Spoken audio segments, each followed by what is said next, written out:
It was interesting on the pre and the post. I got a chance to talk to Patrick Manley, who, of course, is the longest tenured Bears player, and just speaking to him frankly about the fact that the Bears are now not the winningest organization in the history of the NFL. They now trail the Green Bay Packers. The two teams had been tied, and Green Bay yet again takes over that lead. Yet again beats the Bears, I should say, and then takes over that lead. Does that irk former players? It seemed to irk him. Yeah, it does. It does. I hate Green Bay. I hate everything about them. And I just hate the idea of those guys, having the stronghold on the Bears, in which they've had for the couple decades now, and. Looking back at it, when I played for the Bears, we didn't lose against Green Bay. So, you always thought, man, the Bears are always going to be better than Green Bay. There's no way that they're going to get this thing turned around. And then, Brett Favre came aboard and did what he did for the time he was with Green Bay. And then they were super fortunate to fall into position to draft Aaron Rodgers without really knowing what they were going to get. And having the luxury of being able to sit him behind Brett Favre for a while until he got up to speed and became the quarterback that he is. So, there's envy, there's jealousy, and all the kind of those things that go along with it because of this era. Because back in our era when we played against them, we thought that we were always going to have the winning record and we are going to be the dominant team in the division, at least against the Green Bay Packers. So, Tom, yesterday was a familiar result, but I felt like an unfamiliar feeling leaving Soldier Field in that it felt like Aaron Rodgers wasn't at his best. Justin Fields, I felt like, had a bigger impact on the game. And when you look ahead, that's why it maybe felt differently at the end. Do you agree with that assessment? And overall, how would you evaluate the quarterback play? I think everything is looking ahead. There is nothing about this team that, we're going to become attached to and say, this is, it means anything, because it's about the continuous evaluation of where this team is going to go and how they're going to get it turned around. And, Justin is going to be a dominant force in this division at the quarterback position for quite a while. And I like what he was able to do. I wasn't super, I didn't, some of the play calling I wasn't really excited about. They threw the first play of the game to a little swing pass to Dave Montgomery. And then they, let me look at my notes here, because the first, it was, what I'm trying to say is they threw that first play of the game to Dave Montgomery, and then they tried that whatever double reverse that they were going to throw to Dave Montgomery. So if you throw it to him the first play of the game, then all of a sudden now the defensive coordinator is on alert that Justin may not run the ball as much. He may be willing to throw it to his running back a little bit more often. And then when they tried that double reverse pass to Montgomery and it didn't work, it was, I just didn't like the beginning of that first series, and I know that they got 3 points out of it, but 3 points, field goals against Green Bay just gets you beat, and so I think it left a little bit to be desired. And then when you look at the interception late in the game to Jair Alexander, when you look at the play, you have a comeback route by EQ St. Brown. And when you look at the defensive back and how he played it, he stayed into a back pedal. He never took his eyes off of Justin Fields. So he was in position to make a break on the ball well before the receiver was. And I do think that those are the type of things that we're going to have to watch Justin through his development. Does he understand the coverage? Does he see what, we get to see, from the booth or in the aftermath? Because the ball should have probably gone in a different direction, because the defensive back was reacting to the flight of the ball well before the receiver. And then you see the result of that play at such a significant moment. So those are the types of things, if we're going to be talking about the brilliance of Justin in 5 years, it's going to be because of those types of reads he makes instantaneously, and either moves his eyes in a different direction to the next read or tucks the ball and run. Tom, were you surprised that they were so kind of easy to blame Equanimeous St. Brown for not coming back on that route? It was a little surprising in the postgame to hear the coach and the quarterback mention him. I think Justin just said the receiver has to come back and do that.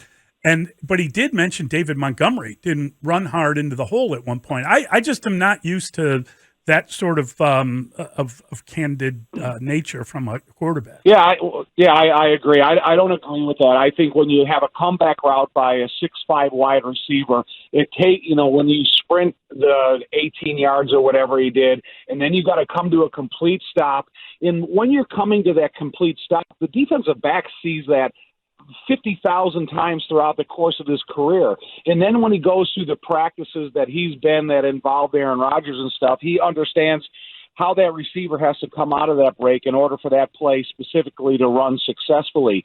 And when EQ St. Brown comes under balance and then turns around, the defensive back is already breaking on the ball. So, yeah, I think it was a great play by Jair Alexander, and I do think it's a little bit, if you're blaming the receiver in there, I think the quarterback has to accept as much blame as the receiver. So, Tom, it's early in the fourth quarter, and the Bears are clinging to a lead, and I felt like after the 49-yard completion to N'Keal Harry, then all of a sudden, for whatever reason, Luke Getsy seemed to get conservative, and they played it a lot safer. And when you have a quarterback like Justin Fields, I think we have seen you continue to be aggressive, you continue to call the game plan the way that he's used to having it called, and you get the most out of him. Handing off, I think, ended up working against the Bears. Did you see it the same way as it was happening? Did the Bears play it safe down the stretch? Yeah, I think they played safe the whole game because, I do think there was concerns about the health and the assurance of getting Justin through the game healthy. And so when Justin, freelanced himself in what we've seen out of him in the last 4 or 5 games, and he ran when he felt that was the best option, that was the biggest threat to the defense. But I think the defense kind of felt that the Bears weren't in a position where Justin was going to have the freedom to run whenever he wanted to. And then some of those runs to the interior of the defense throughout the game were unsuccessful, and they weren't, they didn't have that explosiveness. But when you don't have that explosiveness with the interior running game, then you kind of lose some of your overall explosiveness when they know the quarterback's not going to tuck it and run. So, yeah, I think there was some conservative, play calling when you're trying to. You got to be aggressive at this point in the season when you're 3-9 at that point, which led you to 3-10, and you got to take some chances and try to get out of it what you can get out of it and become more threatening of what you can offer, whether it's getting Cole involved in that passing game in that area of the field, or allowing Justin to run it. You did early in the game, so you should have let him run it at the most important part of the game. Tom, what typically do teams do on the bye week, and what will be different about this team and what they do on the bye week? Well, they better keep their mind involved in football, because the worst thing you can do is completely get away from the learning part of the game, because you can forget a lot within a 10-day period or however much time they're going to get off. And then you better think about the opponent that's coming in here, because Green Bay is they're not a playoff team, and they're not a Super Bowl contender. This next team they have coming in here, offense, defense, and special teams, this is a real Super Bowl football team.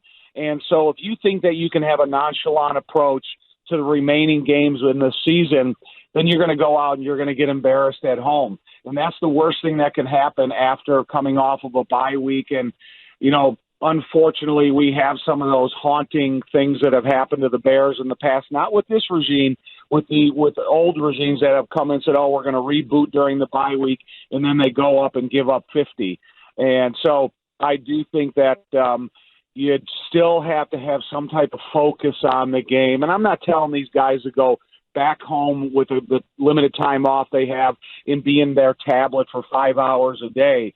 But if you have a guy like Alex Leatherwood that's learning the system, stay in the system. If you have guys out there that these defensive backs that are playing in place of injured players, go through and understand what the requirements of the defense is called. And if you have a young guy as brilliantly as he's playing, a guy like Jack Sanborn, don't completely ignore what you've been able to accomplish up until this point. And so, for us, if we ever went through a bye week, Dick always dangled the carrot in front of us. If you guys do well, you're going to get some time off. If you don't do well, you're going to come to practice Tuesday, Wednesday, and Thursday, and we're going to go full pads and we're going to go hard, and then I'll give you the weekend off. So it's differently run now because of the collective bargaining agreement. There's a requirement of how much time you have to give off. But if you're a young player and you really have a desire to keep an NFL career going, then don't ignore what you've learned up until this point. Tom, back to the game. It's the end of the first half, and it's 4th and 4 from the 14-yard line. The Packers have the ball, and time is ticking down, 23 seconds left. Bears call a timeout. Now, Matt Eberflus explained afterward why he did that in terms of wanting to get set up, wanting to force them to make a decision. I think that was already made. They had already gone for it on 4th and 7, I believe, earlier on the previous series, and they didn't make it. I didn't understand that timeout. We're learning a lot about Matt Eberflus, the game day coach. I didn't like what that necessarily represented because I just didn't understand it. Did you? No, but, I don't. I think some of those decisions are out of Matt's hands. I think that he has an advisor that makes those decisions for him according to the analytics of how things should be run according to the book. So I don't know if they ever, freelance some of that decisions. I do think they're going by the exact measure of, how things are charted and, like I said, how analytics now play a part in the game. You mentioned Alex Leatherwood. We saw him for the first time. I believe he was on the field for 10 plays. What did you think of him? How about his usage? Any ideas from that snapshot? Well, so a complete pass, incomplete pass, complete pass with a chip. Then there was another pass that they slid his way. Then there was a complete to EQ St. Brown. He had a one-on-one against Garvin. Then they had the Montgomery touchdown where he and Devin had a good double team. That was the initial point of attack, but David decided to go the opposite way. Then he was in there for a complete to N'Keal Harry. He had a one-on-one against Lowry with a little help from Tevin. His 8th play was a complete pass to Montgomery, and they slid his way again. His 9th play was a run to Montgomery. He had good movement on 2nd and 12 where they had a gain of 7 yards, and he was at the point of attack. And then his last play was an inside trap, but he did a nice job of working upfield. I saw enough encouraging things that I would definitely give him double his workload or, maybe a series to series with Riley Reif. And I'm not disappointed in Riley Reif, but you really have to see what you have going forward and what he is and mean in terms of the future of this offensive line. So I'm not sitting there going, oh, my God, this was a waste of time and a waste of a choice. He showed me enough where I really have to see him. Things that I need to see him do better, he has to get more in tune with the snap count. And I don't know if he's thinking at the line of scrimmage. You got to get off the ball a little bit quicker. He showed good power at times. But like I said, this defensive front that he played against the Green Bay, it's not as threatening as what he's going to see here in the next couple weeks. So if he goes out and say he has 20 plays against the Eagles and 5 of them or 4 of them, he's the point of attack, and then 4 or 5 of the pass protections, he's got an individual assignment, and he succeeds in those terms, then, hey, maybe he is the man and the future at the right tackle position, and maybe he can work alongside Tevin Jenkins, and they can give him a good physical, hard-fighting right side. Tom, I don't know if the answer to this is obvious or not, but I'll ask it. Was Sunday a positive step in the development of Justin Fields? Yes, I do think so. I think he threw the ball well. He had some good decisions. It's unfortunate because of the pass he threw right before the injury to Chase Claypool was a nice decision to the outside right. And then he threw the pass to Chase Claypool, which I think was the right decision. He put in a position where the receiver could continue to be the aggressor after he made the catch. The defensive back came over the top of him, swatted the ball away, and we all see the results of that. I think it was a nice throw to N'Keal Harry to give him the opportunity to be a big receiver and climb up to the top of the football and make the catch over the DB. He made a nice decision climbing up inside the pocket and found Cole Kmet off to the left-hand side of the field. So it was encouraging to see Justin throw the ball. If he ever has a healthy combination where he can stay as threatening with his legs as he is, and then he continues to develop good instincts and understanding of how and when to throw the ball, I think that he did take a big step forward. But let's hold off and see how he reacts against the defense like the Eagles. This segment with Tom Thayer is brought to you by Horizon Therapeutics, a global biotech company going to incredible lengths. And Tom, I think it's fairly obvious from the results as much as anything else that the Bears are having open tryouts on the defensive line at this point. You see him sign a guy off a practice squad, and then boom, he's in there, and they're trying to get something out of him. And Taco Charlton was signed, 3 weeks ago from the practice squad. What are you seeing in terms of guys that are going to be holdovers from that group? We've talked about it, and it would appear that Dominique Robinson, they drafted him, they like him. He's got to learn how to play the position a little bit more, but I think that he'll be back next year. I don't really know how deep it goes after that, because even with Jones, you don't know. The guy's doing fine, and he's better than a lot of the guys they have, but you would think that that's a primary position in this defense that they'll be looking to upgrade. Talking about the three technique, and conceivably he could be moved into a rotation, but who knows? What are you seeing? Well, all defensive lines now are a rotation, but they have to be effective within their rotation. And if Justin is a part of a rotating defensive line or three technique or wherever they can play him, then, I think every one of these guys have to play fundamentally better. There were times where Aaron Rodgers had, it was one time he had 9 seconds and he threw an incompletion. He had 4 seconds for a completion on 3rd and 7 where there was no traffic around him at all. So, he was able to hold the ball, deliver it at 5 seconds for the first down completion. Then he had another one where he had 8 seconds before he got rid of the ball, and again, no traffic in his space. And I look at the defensive line, and you look at, from the snap of the ball, what was their get off? After their first initial move was absorbed by the offensive lineman, what was their second pass rush move within their arsenal?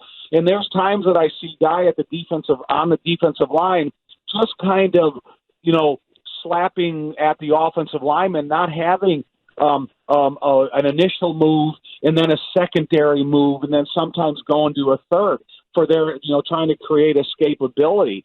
And so to me, it's talent and fundamentals got to be matched. And so if they do bring in a new list of characters next year to come in here and compete, they can't be developmental guys like Dominique Robinson, because what I've seen out of him, he's got the athleticism, but he doesn't know what he's seeing. And sometimes he gets so faked out of position that whatever speed he has, whatever move he's trying to use is useless because he's too far out of position. And so that position there, it has to have a complete overhaul. And it's about, their fundamentals and pass rushing arsenal as much as it is the talent itself.